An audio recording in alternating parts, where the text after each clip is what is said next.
More bike lane fallout tonight, this time from business owners and people who live in University Heights and use Park Boulevard. Good evening, and thanks for joining us. I'm Carla Cicchetto. I'm Marcella Lee. CBS 8 has been working for you to cover the mile-long project on Park Boulevard. It stretches from Adams Avenue down to University Avenue. CBS 8's Brian White has been in University Heights all day talking to people on both sides of the issue. With the new bike lanes being installed here on Park Boulevard, some business owners around here are not happy about it. We are here to be heard. We are here to say this is not what we want. Several dozen people gathered along Park Boulevard to protest the new bike lanes going in. It's crazy. It's a waste of money. This is ridiculous what is happening. Small business owner Ben Evans says he's losing 16 parking spaces near his shop. Where are our customers going to park? If we lose all of this parking, how are we supposed to stay in business? Altogether, along this stretch of Park Boulevard, they're losing 88 parking spaces, which is about a third of them. They won't come if they can't park. They're not going to park 3 blocks away. They're just not. Parking issues aside, they also don't want to lose the center lane. They say it's important for their businesses to function. The reason that middle lane is so important to us businesses is because we accept deliveries there. So all of our delivery trucks stop in this middle lane right here and offload our goods. So if they condense that into 2 lanes, I think that is going to cause a lot of traffic jams. But plenty of cyclists are happy about the new lanes going in. They think it'll be a lot safer. I'm really excited about it. This is in my neighborhood. I bike on the street a lot, and I think it's going to be great for safety. I bike with my kids. You know, this street is fine for me, but the real question is whether this bike lane is safe for kids, and right now it's not. Will Radigan with the San Diego County Bicycle Coalition agrees. He says it all boils down to safety being top priority. Having safe bikeways is extremely important for San Diego. I think everyone wants to see a neighborhood where they can go out with their family, with their kids, with elderly people, go for a bike ride, get to the place they need to go without fearing that their family member is going to be killed. And that's exactly what these bike lanes are doing. I called the City of San Diego's Transportation Department, and they tell me these Class 4 bike lanes will be fully painted by Wednesday. But because of a delayed delivery, the flex posts will be installed a bit later. Meanwhile, some business owners are extremely concerned about what the future holds. We love it here. We love the environment here, but it's going to change dramatically. Businesses like us are going to have a really hard time staying in business. Working for you in University Heights, I'm Brian White for CBS 8. And don't forget, if there's an issue you'd like us to look into, you can email us at yourstories@cbs8.com.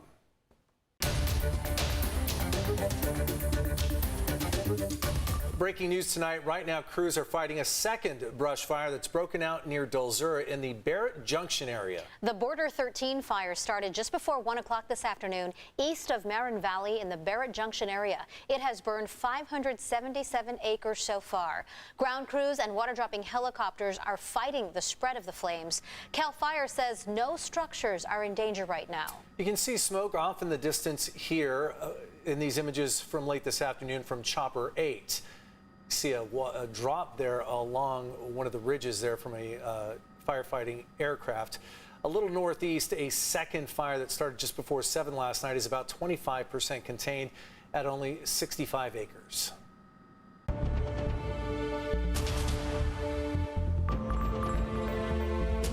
The House Select Committee investigating the January 6th Capitol assault kicked off the first of its 3 hearings scheduled for this week today.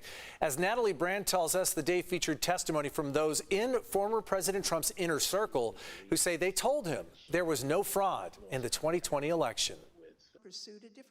The House Select Committee investigating January 6th focused Monday on what they call the big lie. He falsely told the American people that the election was not legitimate. Millions of Americans believed him. Multiple taped interviews showed the former president's closest aides told him he had lost the election, yet Mr. Trump continued to make false claims of election fraud. I thought, boy, if he really believes this stuff, he has, lost contact he's become detached from reality. Testimony also included deposition video from former Trump campaign manager Bill Stepien, who was not able to testify in person after his wife went into labor. I didn't think what was happening was necessarily honest or professional at that point in time. So that led to me stepping away.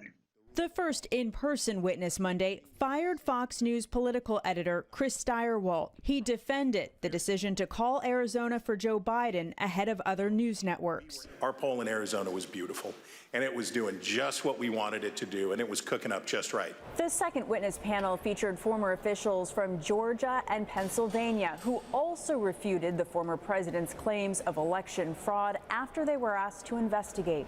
Not only was there not evidence of 8,000 dead voters voting in Pennsylvania, there wasn't evidence of 8. Former Philadelphia City Commissioner Al Schmidt detailed threats he received after Mr. Trump called him out by name on Twitter. The threats became much more specific, included members of my family by name, their ages, our address, pictures of our home. A committee investigator said the Trump campaign raised around $250 million off of false election fraud claims and misled voters as to how the funds would be used. Natalie Brandt, CBS News, Capitol Hill. The committee has 2 more planned public hearings this week. When he was asked today, Attorney General Merrick Garland says he is watching them, and so are the January 6th prosecutors. Right now, Senate lawmakers are working on a landmark bill to curb gun violence across the country. The deal would be the most significant laws to address gun violence in almost 30 years. It would provide financial support so states can create or administer red flag laws, which would take guns away from people who are considered to be a threat. The deal would also invest further in mental health and school safety, as well as enhanced background checks for buyers under 21. This bill doesn't do everything, but it is substantial. It is significant. It will save lives. President Biden has already indicated he will sign the bill if it reaches his desk. Local leaders also want to take action to stop the gun violence epidemic. Today, County Board of Supervisors Chair Nathan Fletcher and Supervisor Tara Lawson-Remer introduced a policy that would hold gun manufacturers accountable for gun violence. The county has already banned ghost guns and installed a safe gun storage program. And through this new policy, the County of San Diego will be able to pursue legal action against gun manufacturers. Tonight, the Navy is taking extra measures to focus on safety. It is pausing all flight operations after 3 crashes this month. The safety pause is a chance for all personnel to review the Navy's safety procedures. Earlier this month, a Super Hornet crash killed 1 service member. 5 Marines were also killed in an Osprey crash last week. And just a day after that, a San Diego-based Hawk helicopter crashed. Thankfully, everyone on board that flight survived. CBS 8 has been working to get answers about a property in Escondido after neighbors complained about trash, noise, and RVs parked on that land. As our David Gottfredson reports, a judge has now issued a preliminary injunction prohibiting people from living illegally on the lot off West El Norte Parkway. The reason that we're here today is because the people living on this property are being forced out. This was the scene last month at the property off West El Norte Parkway in Escondido, where the Party for Socialism and Liberation threw a news conference in support of the people who are facing eviction. The narrative about them being a nuisance or a blight on this neighborhood is dehumanizing and lacks compassion that is sorely needed in this country. A couple of the people living here said they were angry with neighbors for filing complaints against them. I hate the neighbors. Complaints to the city of Escondido claiming people are squatting in RVs and causing disturbances. I just want to say I hope all the neighbors, that have participated in this are happy that they cleaned up the neighborhood, because all they did was add to the homeless crisis here in North County. The property fell into foreclosure in September, and it's now owned by the U.S. Department of Urban and Housing Development. In April, neighbors called CBS 8 asking for help.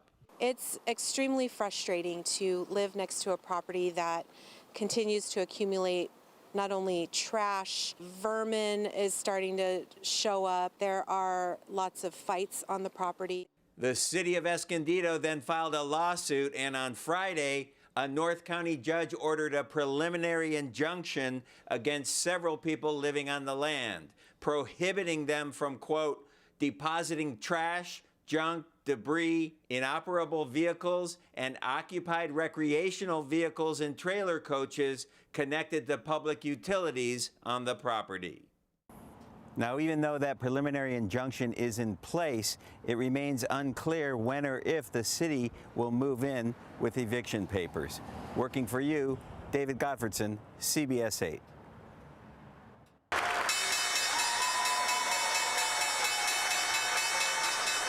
Wall Street tumbled into a bear market today as fears over the shaky economy caused the S&P to fall more than 20% below a record already set this year.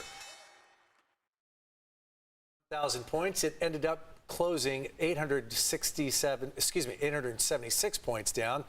The Nasdaq fell nearly 531 points.